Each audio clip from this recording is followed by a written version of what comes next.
Open, raise your hand, keep up for me for a second. How's everybody? Good. Well, look, the first thing I'd like to do is I got a lot of messages from a lot of fans, supporters, family, a lot of people that I have really good relationships with, and you know, one of the bad things about this job is you can't respond to all that stuff, but I do appreciate very much all the birthday wishes, and I guess, you know, a lot of kids will have a lot of fun at Halloween, so we wish them the best too. But, you know, things have gone pretty well for us this week. You know, players are working hard. I've talked before about how important it is this time of year to sort of play your best football, and because it's how you finish that's really going to determine the identity of the team. And I think a lot of that comes in your ability to make some kind of self-evaluation of, I don't think you can improve if you can't self-evaluate. You know, and there's three things that you always should be evaluating. You know, what is my effort? Am I putting in what I need to put in to be able to improve? And how do I stay focused, my mental energy and intensity, whether it's a meeting, whether it's watching film, whether it's practicing, whatever it is.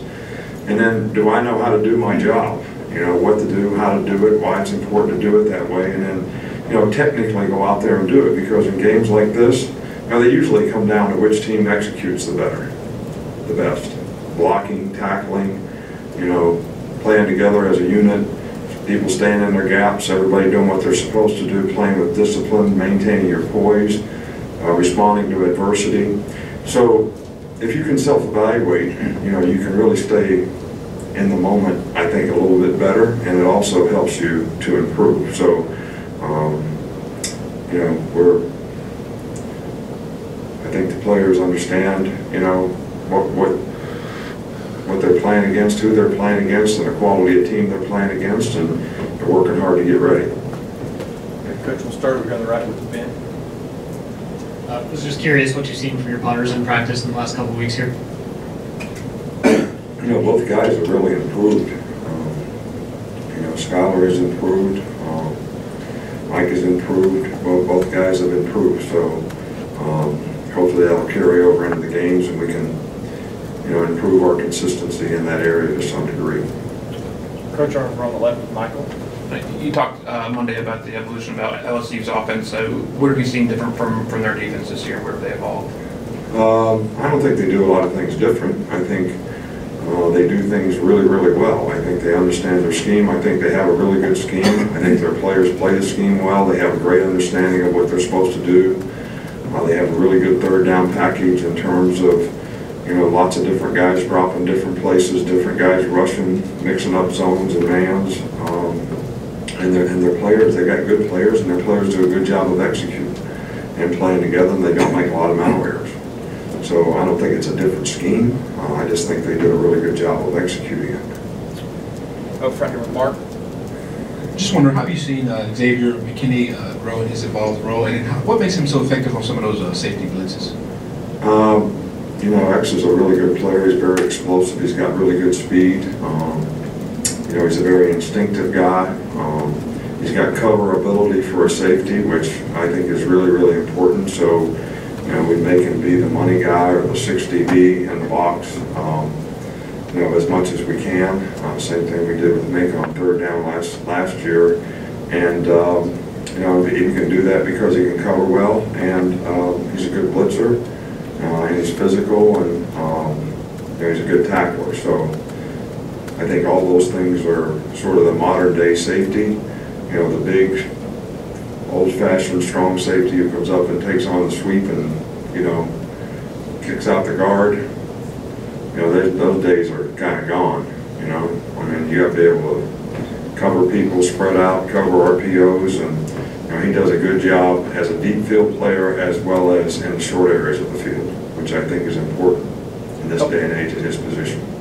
Sorry, Coach, a couple more. We'll start with Chris. Does your approach in recruiting change at all, whether you're recruiting someone at, say, in Louisiana, or if it's the son of an NFL player? You know, I think recruiting is all about relationships. So, you know, people need to feel comfortable with what you're trying to do. what your philosophy is, the kind of value that you're going to try to create from them. And I think if it's the son of an NFL player, I think those kind of people really appreciate it because they've been through it and they know what it takes. But it doesn't really matter where they're from. And not everybody's looking for the same things, you know, when they go to college. So, you know, we have a lot of good things here. We create a lot of value for players. We've got a lot of players come through here and leave with the ability to be a lot more successful in their life than when they came. And I think that's the overall goal that we have. And I think people see that, and people who want to do that, I think are interested in coming to school here. And I don't think it really matters a lot where they're from. Coach, we'll finish up over here with Tony. Can you speak about the job that Josh Gaddis has done and what allows him to connect with the players so well? Well, Josh is a very, very good coach. He's a very bright guy. He's been in some good systems. He has a good understanding of the big picture offensively. He's very technical in terms of how he coaches and teaches his players. And they have a good understanding. He's got a really good personality. So, but he's also demanding. You know, he can confront and demand guys when they're not doing things the way they're supposed to do them. And I think that's created a lot of consistency, you know, in our receivers, and it's also improved their toughness and their mental toughness to sustain. And you know, we've got some good players, and he's got them really playing well. All right, Coach, thank you. All right, thank you.